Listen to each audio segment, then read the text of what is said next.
최근 이슈가 되고 있는 3D 가우시안 스플래팅 논문에 대해 다루겠습니다. 총 두 가지 영상으로 구성하였고요. 첫 번째는 3D 가우시안 스플래팅이 어떤 것인지에 대해 소개드리고, 두 번째는 구체적으로 알고리즘에 대해 다루겠습니다. 해결하고자 하는 문제는 넬프와 동일하게 약 100장 정도의 이미지가 카메라 포즈와 함께 주어졌을 때 주어지지 않은 카메라 포즈에 대한 이미지를 합성하는 것입니다. 해당 태스크를 풀 때 속도와 퀄리티가 메인 벡터가 되는데요. 속도는 트레이 속도와 인플럭스 속도로 나누어 버릴 수 있습니다. 퀄리티 관점에서는 구글에서 CVPR 2022에 공개한 밈돌프 360이 최고 성능을 보였었고요. 트레이 속도 관점에서는 엔비디아에서 시그래프 2022에 공개한 인스턴트 NGP가 최고 성능을 보였었습니다. 가우시안 스플래팅은 각 지표에서 비슷한 성능을 보이면서 인퍼런스 타임을 획기적으로 계산하게 됩니다. 널프로 서비스를 한번 생각해보면 민널프 360은 퀄리티가 좋지만 학습 속도가 너무 오래 걸립니다. 최근 구글에서 ICCB 2023에 퀄리티가 좋고 학습 속도가 빠른 집널프라는 구성 논문을 발표했었는데요. 이것도 그 208장에서 1시간 정도 소요되기 때문에 서비스하기 힘듭니다. 인스턴트 NGP는 학습 속도가 7분 정도로 매우 빠릅니다. 그런데 퀄리티는 좋지 못합니다. 실시간 서비스 관점에서 인플런스 속도가 10ms 정도로 빨라 보이지만 A6000에서 측정한 속도이기 때문에 낮은 사양의 GPU를 측정할 경우 1초가 넘어가서 서비스할 수 없습니다. 다시 가우시안 스플리팅으로 돌아가서 이트레이션 30K 모델을 보면 민널프 360과 동등한 퀄리티를 가지고 A6000에서 38분의 학습이 되고 7ms로 렌더링 됩니다. 7K 모델을 보면요. 인스턴트 NGP보다 퀄리티가 높지만 트레인 속도는 빠르고요. 무엇보다도 6ms로 실시간 렌더링 됩니다. A6000에서 6에서 7mm 정도이기 때문에 일반 CPU에서도 1초를 넘지 않은 실시간 렌더링이 가능하게 됩니다. 웹GL에서도 3D 가우시안 스플래팅 결과물을 볼 수 있습니다. GS플랫이라는 사이트에서 이러한 이제 가우시안 스플래팅으로 모델링한 씬들을 업로드했는데요. 여기 포드라는 씬을 보면 이러한 형태로 웹GL에서 실시간으로 렌더링을 하는 것을 볼 수 있습니다.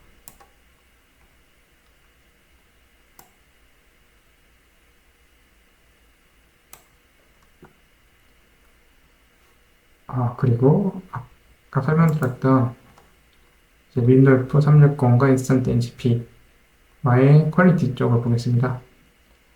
일단 윈돌프 360은 최고 퀄리티 성능을 보였다고 했었는데요.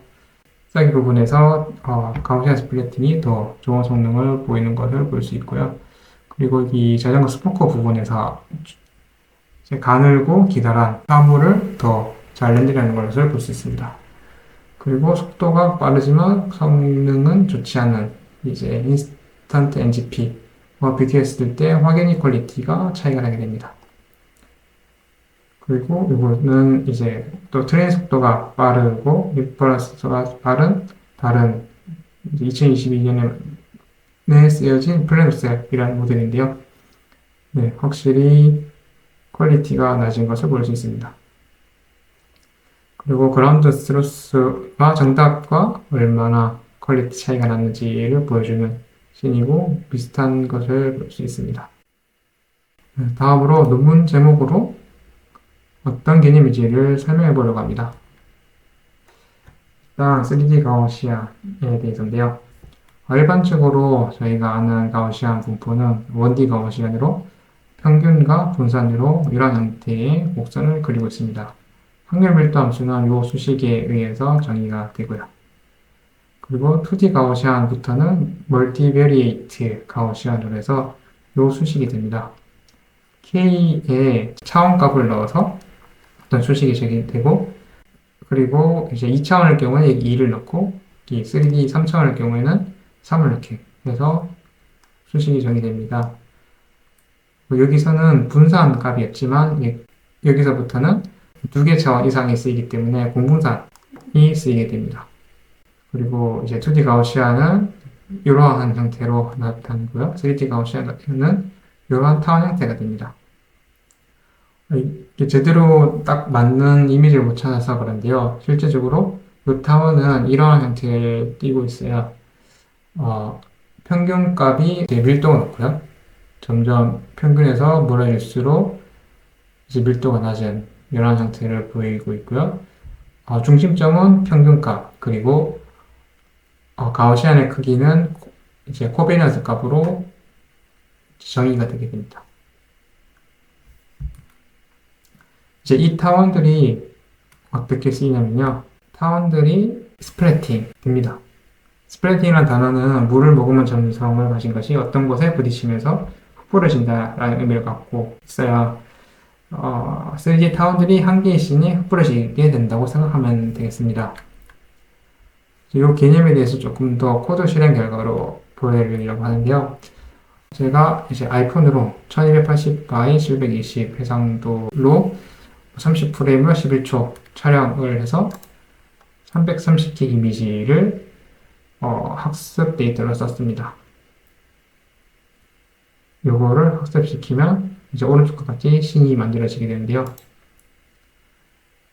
일단 렌더링하지 않은 곳에서도 학습되지 않은 곳에서도 포즈에서도 렌더링 되는 걸 볼 수 있고요. 이제 여기서 일립스라는 렌더링 타입을 선택하게 되면은 앞서 설명드렸듯이 씬 안에 3D 일립스들이 이렇게 공간상의 비치가 되게 됩니다.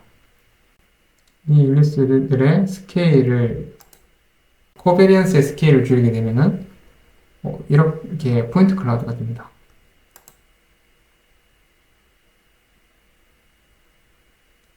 그리고 이제 학습에 사용되지 않는 뒷면을 그려보면요.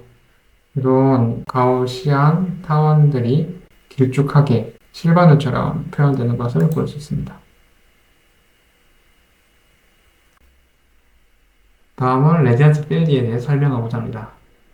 일단 널프는 뉴럴 레디언스 필드의 저고요. 뉴럴 네트워크를 사용하는 레디언스 필드를 의미합니다. 레디언스는 각 디렉션마다 프로젝션되는 공간마다 발산되는 빛의 유량을 의미합니다. 눈에 보이는 가시 광선 공간을 모델링한다고 보면 될 것 같습니다. 레디언스 필드라는 말이 추상적인데요. 여기에서 널프에서 뉴럴 네트워크를 쓰지 않고 씬을 구성한다는 것으로만 생각하면 될 것 같습니다. 리얼 타임 렌더링에 대해서는 앞서 이 그림으로 소개해 드렸었습니다. 다음으로 리프레젠테이션 관점에서 기존 기법들과 어떻게 다른가 비교해 봤습니다. 널프는 월드 좌표 기획에 위치한 카메라 포즈에서 1만큼 떨어진 이미지 플레인으로 이미지를 합성하게 되는데 각 픽셀에 대해 레이를 말칭하고 레이 위에 128개의 3D 좌표를 스트래티파이드하게 균등하게 샘플링합니다. 그리고 샘플링한 좌표들을 MLP에 입력으로 집어넣고 컬러와 덴서티를 계산하고 볼륨 렌더링 공식에 의해 어큐뮬레이션 되어 한 개의 픽셀 색상을 계산하게 됩니다. MLP를 통해 XYZ 좌표를 입력으로 컬러와 덴서티를 계산할 수 있는 구조이기 때문에 컨티뉴스하고 임플리시트한 레프레젠테이션입니다. 컬러와 덴서티가 없는 공간에도 픽셀마다 포인트가 샘플링이 되기 때문에 연산량 관점에서 비효율적인 면이 있었습니다. 포인트 클라우드는 디스크리트한 포인트 집합입니다. 포인트 클라우드로 이미지를 현실감 있게 렌더링하려면 굉장히 촘촘한 포인트 집합이 되게 됩니다.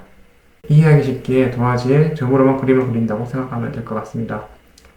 덴스한 포인트 집합으로만 씬을 구성하여 레프레젠테이션하게 할 경우 한 개의 이미지를 그리기 위해 수없이 많은 박셀들을 리트리브를 하는데 엄청난 계산량이 쓰이게 될 겁니다. 그리고 3D 가우시안 스플래팅은 가우시안의 집합으로 표현됩니다. 포인트 클라우드와 같이 디스크리트하고 그리고 MLP를 사용하지 않고 익스플리시트한 리프레젠테이션을 하게 됩니다. 포인트 클라우드의 최소 단위가 포인트 1개라면 가우시안 스플래팅의 최소 단위는 가우시안 1개가 되는데요. 포인트 클라우드에 비교하자면 적은 개수의 최소 단위로 씬을 표현할 수 있게 됩니다. 그리고 다음 영상에서 자세히 다루겠지만 데스티가 존재하는 영역에 대해서만 이미지 플레인으로 프로젝션하여 연산량을 낮추게 됩니다. 마지막으로 어떻게 빠른 렌더링 속도를 만들 수 있었는가입니다. 일단 3D 가우시안으로 모델링해서인데요. 덴스한 포인트 클라우드를 구성할 경우에 각 포인트를 렌더링 하는데 많은 시간이 소요됐었고요. 널프에선 컨티뉴어스한 스페이스를 레이 샘플링하고 분류 렌더링 했었기 때문에 많은 연산을 하게 됩니다. 두 번째로 익스플리시트한 구조로 설계되어 있습니다. 가우시안을 포지션, 오퍼시티, 커베리언스로 익스플리시티하게 설계했고요. 무엇보다도 컬러를 스피릿 하모니 함수로 설계됐다는 점입니다. 스피릿 하모니 펑션은 컬러를 출력하는 구만 좌표기에서 카메라 포즈에 따른 코에피션트를 최적해서 컬러를 계산하고요. 이렇게 하면 트레인 속도와 렌더링 속도가 높아지게 됩니다. 세 번째로 타일 기반 레스터라이제이션입니다. 이미지를 16x 16 픽셀의 타일 형태로 분할하고 타일마다 각 가우시안이 프로젝션 되고 소팅 되고 뎁스별로 알파 컴포지션이 되는 구조를 갖고 있습니다. 타일 단위로 쿠다에서 병렬 처리로 렌더링하게 돼서 빠른 속도를 보이게 됩니다. 이제 이것에 대한 것들의 세부 사항을 다음 영상에서 다뤄보겠습니다.